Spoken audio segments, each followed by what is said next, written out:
Hi, I'm Vincent T. Edwards, better known as Mr. Speaker.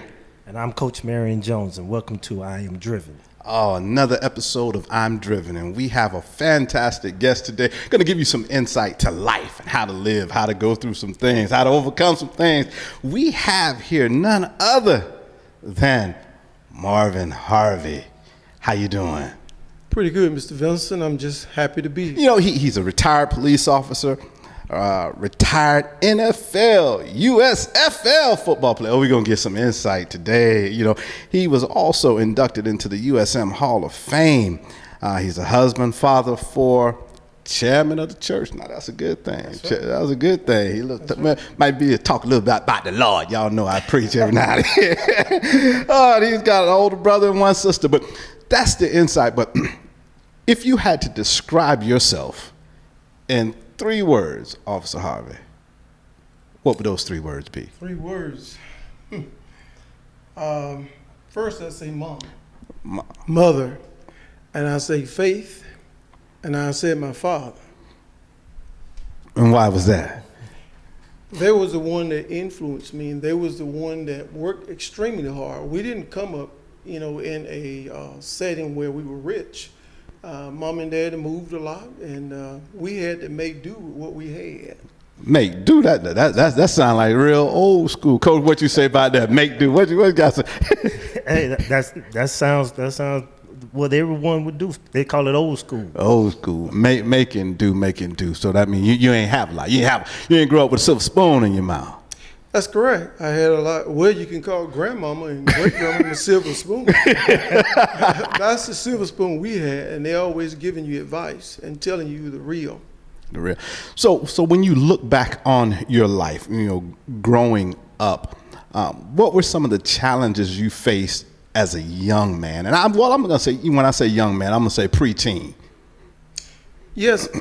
First thing, when I came up, you look around for role models, and they don't go no further than the household, or it go from there to your uncle, and people were just working hard, just trying to get an opportunity, and they would teach us about doing what's right. And it's good to have goals, but when you set yourself on goals, you're just gonna have to work through them. Mm-hmm. At the time, they didn't have a chance to play a whole lot of ball, but they had to work. And telling us about how to work hard and go in the field, and they did some planting. And wait a minute, hold up. You say I got from my YouTube and Google generation. He say go into the fields. Come on, they don't know. let me bring it. That's on the backbone side of it. Okay. But on the front side of it, we had a chance to watch television, and you see individuals that have made success from baseball or football and basketball, and you start believing that you can because you see somebody that look like you. And then you start thinking, I wonder if I can do that. But then you have an encouragement from good parents. And that's why I said my mama said you could do anything you want to, son, long as you pray. Long as you pray. All right. So were you a praying young man? Well, they taught me how to play. If y'all caught that.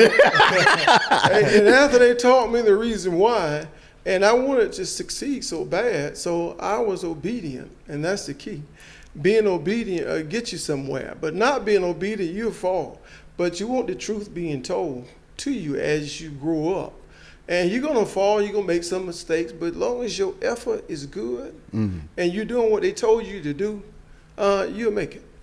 So with that being said, what I hear for the younger people that may be listening, and to all the men that are listening, and all the men that may be going through some things, just being obedient and following directions and insight from people that have wisdom and know more about it than you. If you just listen to them, you have the opportunity to be successful. Is that what you're saying?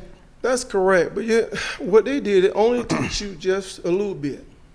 Grandmama would say, by and by, you'll understand it better. Oh, okay. That's what she's talking about. Yeah, you can't get it all at one time. Mm-hmm. But after a while, as you put forth effort, you see some progress. You're gonna see some failure. You're gonna fall, but that's not the goal. The goal is to go through all of that until you get on the other side. Once you see on the other side, once you make progress, once you make a little bit of progress, then you make a little bit more. Then that keeps your motor going. and you keep being encouraging. You have to encourage yourself sometimes. Okay. If you want it bad enough, you're gonna have to work for it. Nothing in this life gonna come easy. Even if it come easy to you, beware, because there's gonna be some cloudy days on the other side. It sound like I heard easy come, easy go. What you got to say over there, Coach? Absolutely. What would you have when you're talking about failure and you're talking about getting to that other side? How would you tell the young for the young audience out there? What would you tell them how to face that failure? Because for me, I always tell them, look, success doesn't come. You got to fail in order to succeed. Well, number one, you got to have faith in whatever you do, but you're going to have to put faith to work. And you're going to have to do some action. Just like in order to be a great athlete, you're going to have to find out what it takes to be one. And then you're going to have to be willing to do the work and understand and get understanding in what you are trying to attain. But you're going to have to look at the work from your standpoint. Sometimes God blesses us all with talents. Some people can sing. Some people can run fast. Some people can be scientists. You got to figure out what's your talent. And then you're going to have to work at it. But you still going to do all those other good things on the side. Be encouraging, because you being encouraged. And you sometimes have to encourage yourself, but when you want something bad enough, you're going to have to seek it. I mean, you're going to have to work at it and see what, find. In other words, once you fail, see what you've done wrong and make sure that you learn from it. And if you can learn from it, then you're going to gain some time and you're going to gain some years. You're going to get some knowledge. And later on, wisdom will show up. That sounds like something I heard from a friend of mine, and said, sometimes you win, sometimes you learn, and there's a blessing in every lesson.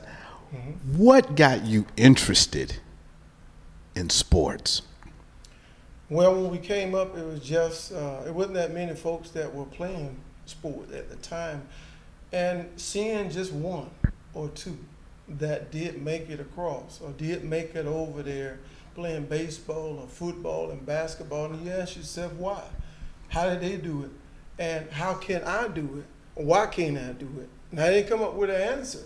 So I began to ask mom and dad about it. He said, my mom always said, you can do anything you want to if you got faith. And she taught me about faith. But the idea is seeing the goal and be willing to put in the work. If you put in the work and you see some progress, that encourages you to keep pushing. But most of the time, I said the greatest person that I was focusing on was my dad. He worked hard.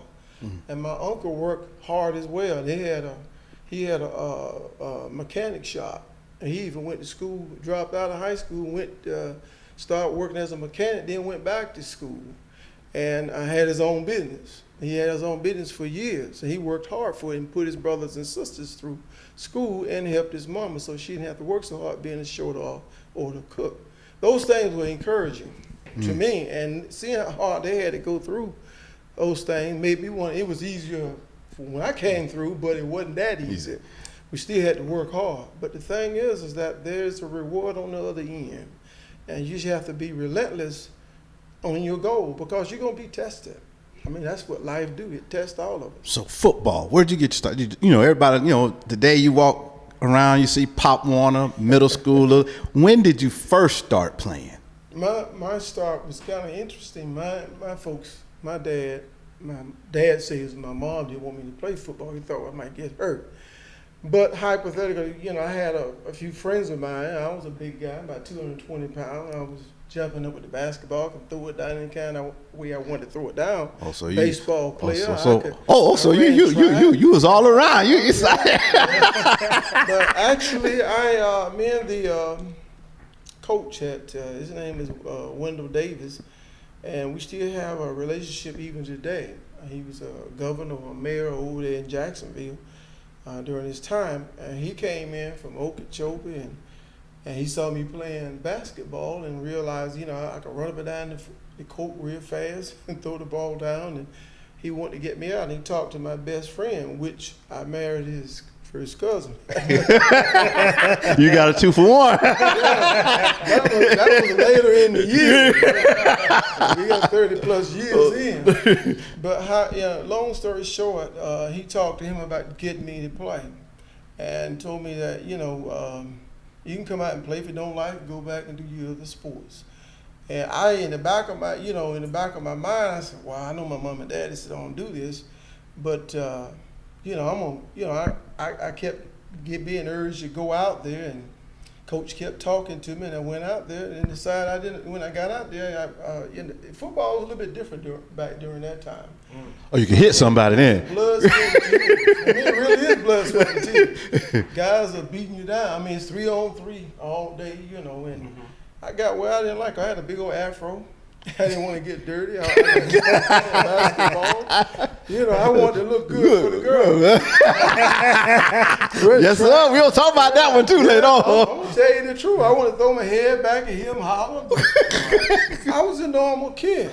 But, my junior year when I went out, and I remember he sick a couple of guys on me, and I was a big old nice guy, He said, I'm a big old church boy. I catch somebody, want her to move them aside, put them down. And then one day, one of the guys almost broke my leg. And then I said, look, I didn't want to play this. And the coach said a few words. I don't want to say the words he used. But we'll keep it at the PG version. They told him to move him over to the side. You can put the rest of the words in there, but it made me angry. When we got down to our last 2 games of the season, we played I believe that was Madison, and we played Monticello's during that time. And he put me in the game, and everybody had got beat up. We had played Thomasville in Georgia, and the guys were hurt. And he said a few cuss words. He said, put him in the game and let him knock the crap out of him, something like that. He put me in the game, and I was so angry. I felt like, I know you probably heard of the water boy. Yeah. I turned into the water boy. Bobby Boucher. And I was putting everybody I hit, they were going out the game just about. I was so angry with the coach. But it was one of those things, lights went off, and everybody, I had 36 tackles, 14 assists. They were throwing flags everywhere because I was hitting everything moved. So that was my first inkling of succeeding. But I was angry after the game. But then at the same time, everybody began to pat me on the back, and they looked at me different. And then I began to think about that, promise, that thing that me and my mama talked about, and I asked God to help me to get where I'm going. Okay. So you know how he worked, a mysterious way. Wonders to perform. So anyway, I begin to, in the back of my mind, I begin to think a little different. But still, I didn't like the way I was treated. But long story short, he wanted me to play the following year, and I had it in my mind I wasn't going to play. But because I kept thinking about it, but something kept nudging me on my shoulder, hey, you remember? So you'll know how it's going to work out for you. So I went and talked to the coach, and we had a conversation. And the conversation went like this. Yeah, I said, this is going to be really, I don't know if it's off the record, but I said, look, little black boys have dreams too. I got one. And I want to play football.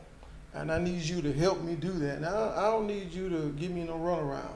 You're going to take me every school in the college. If you do all of that, I can play this game. I already see that. But I'm going to need some help. And that's when the change started. Wow. Took an active approach and let people know I'm not just anybody. I'm somebody with some thoughts, some ideas, and some interests and some goals. And I'll help you if you help me. Yes, sir. Right. If you don't see it, that's the way coaches, when they come in, I mean, if you have a dream, you're going to have to announce it. You're going to have people say you got to claim it. You're going to have to say, hey, I got a dream, and I believe that. I'm going to do all I can to, on my end as far as the dream. But, I mean, we're supposed to help each other. I mean, no different whether you gray, purple, green, blue. I mean, we all of us want to be winners in life. I mean, the coach want to win. I want to win. Yeah, Coach sure enough want to win. Coach sure enough want to win. He'll set you down to put somebody else in to win. I think that it touched somewhere in his spirit. And he saw that, hey, I had an ambition. And that's what I wanted to do. And things kind of worked in my favor. but still I had some obstacles to climb. Had to go through some things. I know mom and daddy couldn't send me to college or school. And people said we poor, but we weren't poor. We were rich in other things as far as the love that we had in the house. And mom and daddy did their job. Those things that are valued, that should be valued. I mean, a lot of times now people look at having things, valuables rather than values. And if you have values, you are indeed rich, even if you don't have a lot of valuables. And that's what I hear. And that's what people really need to understand. Your story is powerful. And from there, it propelled you into college. That's right. And then you played in college. How was the college experience? The experience of college was, to explain it was like going into a brotherhood. But, it's one of those things in short, you're going to have to earn your way in. Mm-hmm. They're not going to let you in. It's kind of like a steel wall. You got to get through it. In other words, you got to do some things. You got to be a part of the team, so you're going to have to make some sacrifices. Whether you have to have patience, or when you get in the game, or you might be on a different position. Now, Bear and I was a running back and linebacker in high school. I only played 2 games my junior year, and then I played in my high school days, and I played my senior year.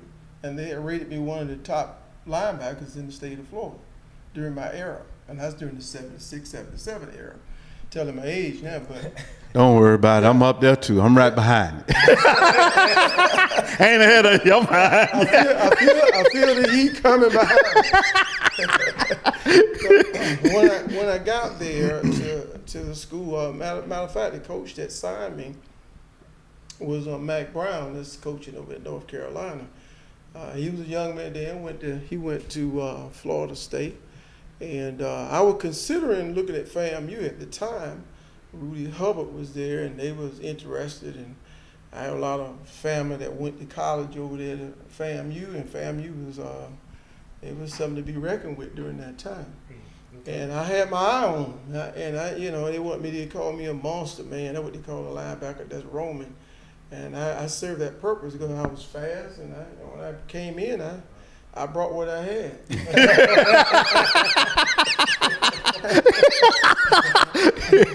And brought them down. So I was looking at that, but Mac Brown talked me out of it. He said, what would it take to get you to Southern Miss? We would love to have you. I know we got 9 linebackers, till we 2 and 9, but we would love to have you over there. And I said, well, I tell you what. If you sign my buddy, then I'll go with you. Whoa. But then I was trying to help, other friends that in the same category.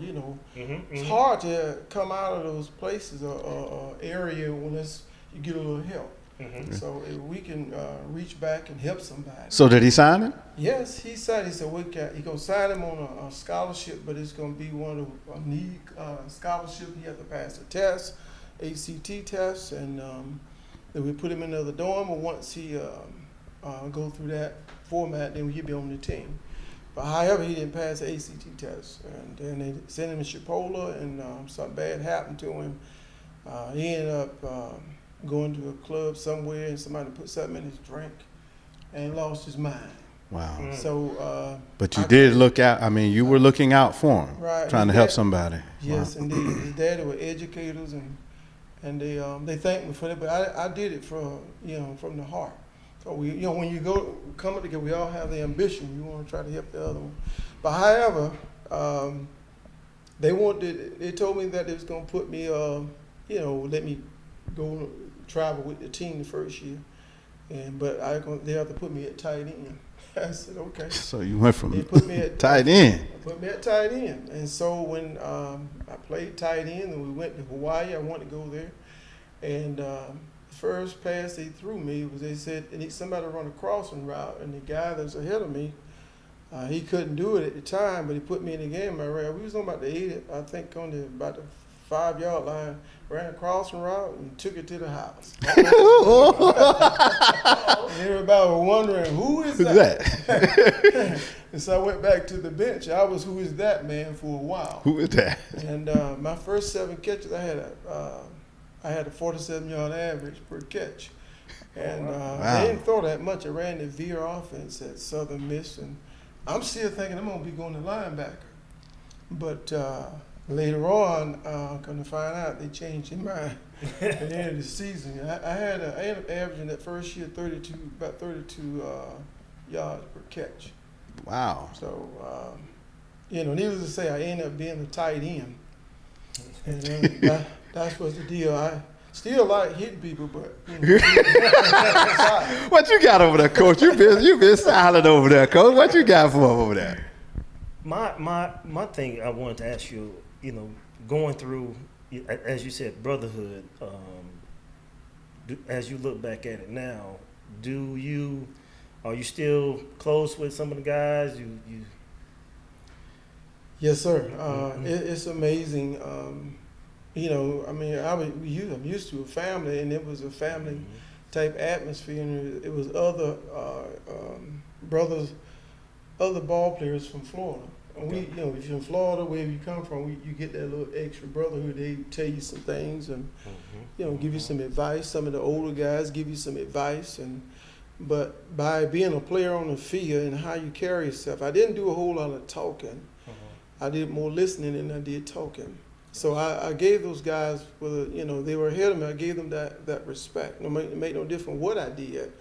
They still get that respect. And those guys didn't mind helping me or giving me a little advice, that did help. But by being obedient and then going to class and doing things I'm supposed to be, doing the things I'm supposed to do and being thankful, those things propel me, and you become a likable and acceptable player as well as a brother. Because you become bonded, especially in those game winning or game lose, whether you lose or win, you're bonding. Absolutely. And when you go, when you hang out, you're still with your friends. Right. But at the same time, you gotta remember what Mama taught you. Still got to do what's right, because those are some things that sometimes we all come from different places. But sometimes if somebody ain't right, you tell them. You just got to be a man, and do the right thing. There's something that you don't want something to happen where you can't live with it. Not to say I didn't make no mistakes. Yeah, we will. Yeah. I've been out there with the boys, and but so nothing to hurt anybody or stuff like that. But it's some things that naturally you would get involved with, but nothing to injure anybody, something that's gonna cause an effect on you for the rest of your life, or like Mom and Dad said, don't make me shame. Don't make. Yes, so you still in contact with a lot of them and maintain those relationships? Yes, it's kind of interesting. I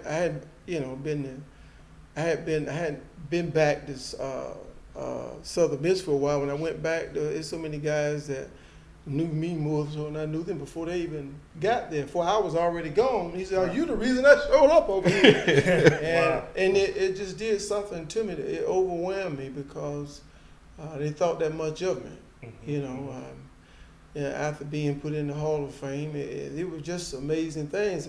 Along the way when you're traveling through life and trying to reach those goals, you're gonna attain some other things if you keep focused on the mark. And being thankful along the way and not taking those moments for granted. There's some hard times you might get banged up, might get hurt. There's gonna be some things you're gonna go through, but you just got to go through it, push through it, and you got to keep yourself on the discipline end on the inside. Even after you do something wrong, admit to yourself where you was wrong at, and you get lined up and you get blessed. So we often hear these words in the arena of sports: discipline, commitment, dedication, focus, finish. All them hard words that transition from college to the NFL, the bright lights, the people, the money, the girls, all that stuff. Yes. And what Mama told you and Grandma told you. how you stay focused. Hey, you already. It gets temptation get a little heavy. And be realistic. For those who are listening, because high school is one thing. Then you go to college, you big man. Then you get to that NFL, and you got a little paper. And how do you maintain that focus and integrity? Well, you gotta remember who you are and where you come from. There's some times that some things can pull you away from that. And I can easily say that you can get tied up with some of the friends, and you're on a grown man type thing. I mean, that's when you really feel the hit. If you do something wrong, or you get pulled over for a ticket, or get a ticket, or get something happen, you might think you're in the right, but it turns out to be that you're arrested, or you're on the news, or the decision get a little riskier, if I can put it that way. It's some things that happened to me. I can recall. I wasn't. It can bleed over into your training. Your workout. You can get tied up if you don't have the discipline to stay focused. Because now it's your meal ticket, and if you don't do what you're supposed to do, it's the next man up. And there's somebody's coming behind you. And then there are other things. When I came through the ranks, you get injured. That could, they liable to cut you. They didn't have nothing to hold you like they do now. Because I was there on the first strike, and I injured my neck, and that put me in a position where I didn't know if that was going to end my career, because they was talking about doing a fuse. And that really shocked me. And those things put me in a setback. And then we went through a strike. I went through a waiver to another team and ended up with the Oakland Raiders. But everyone knew The Raiders. Yeah, I know Marcus Allen, Lyle Azedo. I know all those guys. But sometimes things may or may not work in your favor. But don't think that, be trying to figure it out. And now what's going on now? Some things sometimes is just out of your control. That's what come back in being disciplined and being faithful. And I went through a time where after the strike, I found myself out of the NFL. And all that ability, they had rated me #1 tight end in the nation. The little boy from Mariana that had a dream. But now, at this time now, I'm facing with obstacles I hadn't thought about. Now I said, well, I didn't finish school, and I need to go back and finish school. And, it was just some things that was crossing my mind. I can't get into every detail I went through, but it was a fall from grace. And everybody thought that I was going to be this, one of those type of athletes that's going to just run through the NFL, but things happen. I ended up with the USFL pulled me up on a computer draft from the NFL. That's what they call it. When I showed up there, but before I went there, I had to go through some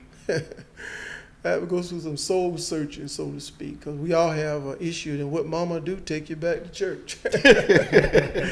You don't go after a while because you're a grown man. Yeah. But I remember when I went back, you ain't the same. But you go and I went through all this trouble. I skipped some of the stuff I went through, but it was hard to take a fall from grace. But when I went back to church, what really got me, that the pastor shut down church for that day and told everybody we're not going to have it the same way. We're going to tell everybody, let's go back there and lay hands on somebody's in need. And every little kid and every old person, everybody came back and laid hands on me and prayed for me. Wow. That was like CPR for me. And I began to do some more soul searching and praying about, can I play again? Because now I'm trying to figure out, I got injured and now I'm retired from the NFL, but my thing is not up. But let me get another prayer in. And Mama dead and gone now, but she told me that the day after I went to the USFL with Tampa Bay Bandits, she said, wait a minute. I said, go ahead, Daddy, put my suitcase in the car. And she said, God want me to tell you something. Uh-oh. I said, okay, what is it, Mom? She said, it's strike one, strike two, strike one, strike two. And I hugged her and said, thank you, Mom. And I kissed her and went to play Tampa Bay Bandits, and I ended up being all USFL for a couple of years. And you know, I got married. But later on, she ended up having cancer and she died. And then after that, she passed. I took care of the children. And then later on, I remarried my wife now that we've been together for over 30 years, 30-some years. Awesome. So, in other words, you know, I had a chance to continue to play. I remember Nate Newton coming to see me. Can't believe that I was out. Nate Newton, was Yeah. he Dallas Cowboys? Yeah. Well, he the one that. He drove around to my house. He said, man, Rock, I can't believe you out, man. What's going on?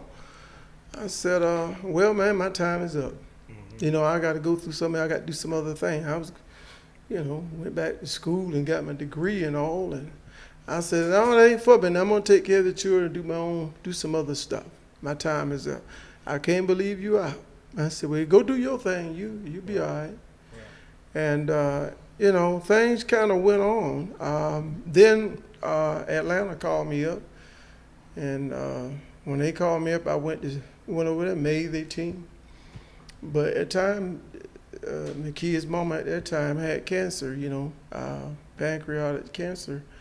And when she gave me the call, I said, they said they don't give her even 50% in this surgery, you know, 2 weeks to live. Wow. So I had to make a decision. So I told the guys at Atlanta, I said, look, y'all give me a plane ticket out. That was more important to me at that time. But, you know, sometimes things happen, you know, you have to make a decision from the heart and the spirit. Mm-hmm. When it moves you on to do. But as far as success, God gave me that. Right. Look at me now, I'm retired. Yeah. Right. So, you know, that at some point, I became a law enforcement officer. So what got you into law enforcement? Well, I needed a job. That's a good motivator.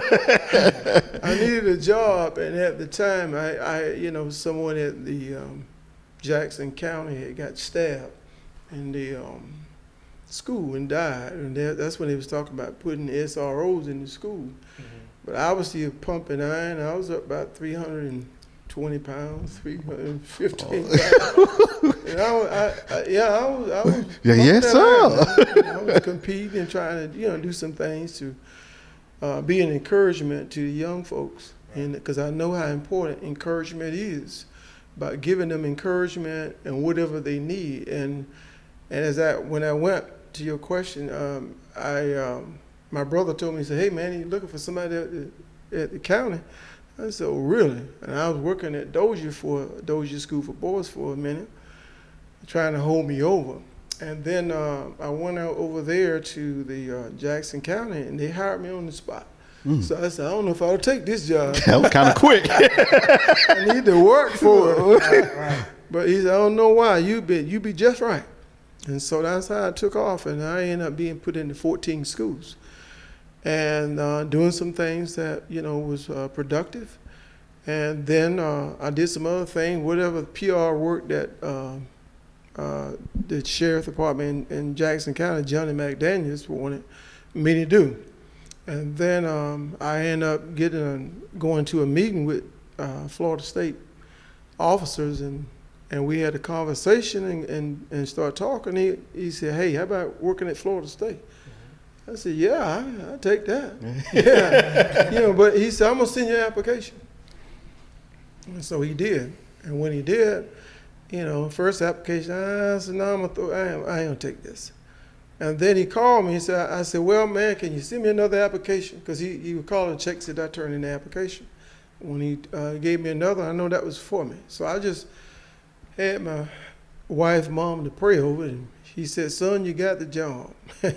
So it was just like that when she told me that, and I turned my application. They had about 60 applicants, and they had two jobs. They had one inside and one outside person coming in. I was that individual coming outside. So it worked out. I mean, I went through all the phases, and I was at Florida State. And later on, I became Officer of the Year after a few years there. And then my man Coach Jones, we hit it off. Yeah. I met you, saw you riding that young man behind the camera.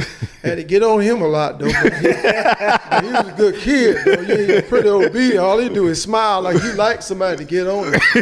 You know, I was just showing him love. But it all worked out for the good. So here I am, retired. Well, one of my questions, I ain't gonna say question, it's something I always want to, not toward the end of this, but what drove you? What's from an adolescent to collegiate, something gets you in the morning, something pushes you, every obstacle you had, what pushed you? What pushed you? Well, from a short side of the spectrum, I say just to be better than I was yesterday.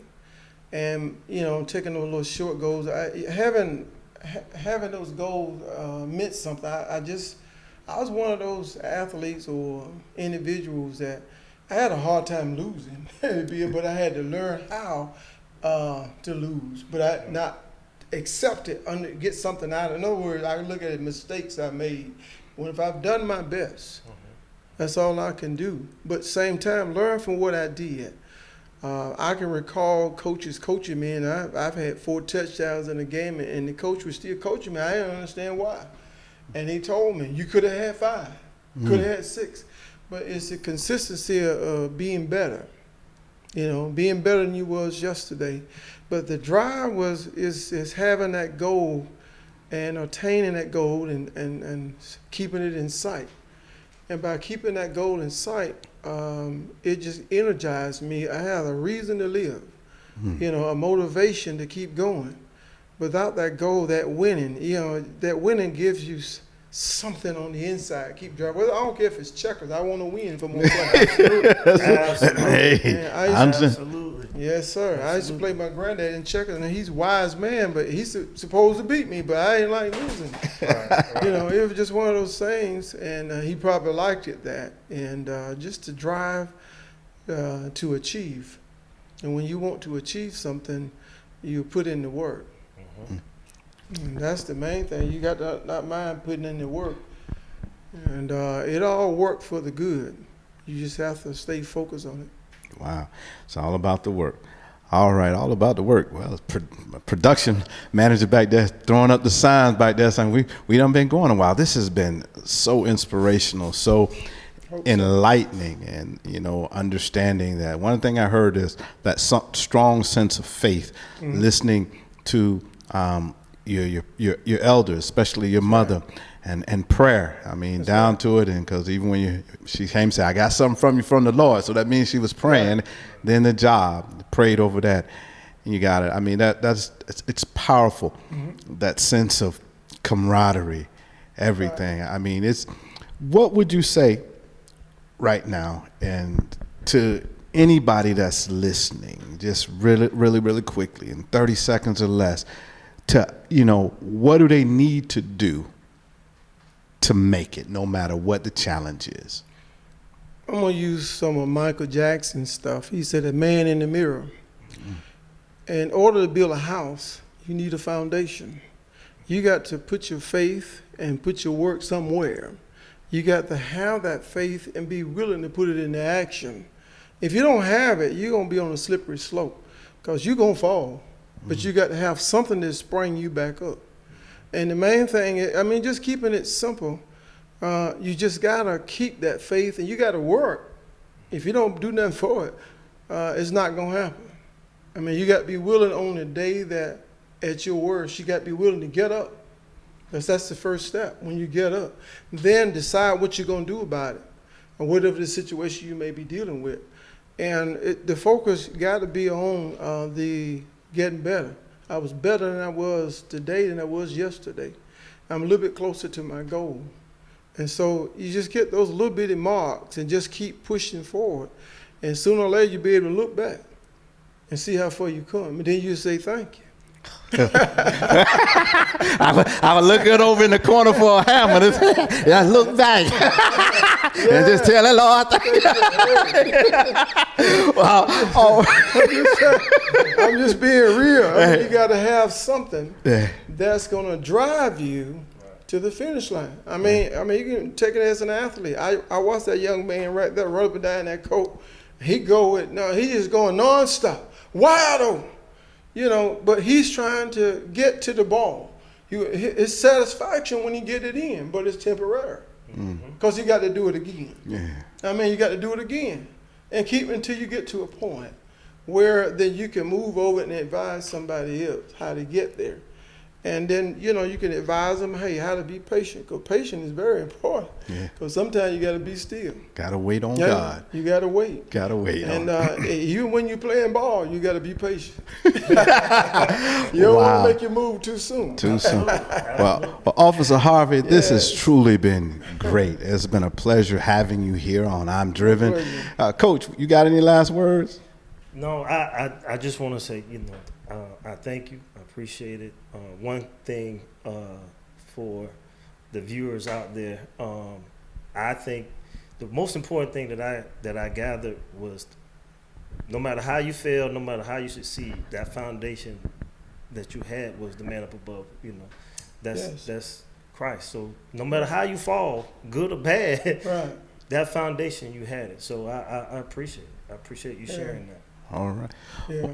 Well, I just remember, I was just thinking that I heard a song a young man was singing, is if I fail, it's nobody's fault but my own. If you take that initiative, it's all, it's about you projecting yourself. You may have one parent or two parents or grandmama, or you may have a friend down the road or a man that's interested in you. Then pay attention, that's your blessing. So don't push that off. Anybody giving you some positive feedback and some encouragement, it's a blessing. I mean, we all come from different neck of the woods, but it's all about the same thing. I mean, we all friends, we all connected. Well, thank you so very much, Officer Harvey. Yes, I hope it turned out to be what y'all expected. Yes, it is. All right. And you've been listening to and watching. I'm Vincent T. Edwards, Mr. Speaker. I'm Coach Marion Jones. And I'm Marvin Harvey. All right. He want to be on the show forever now. And you've been watching I'm Driven.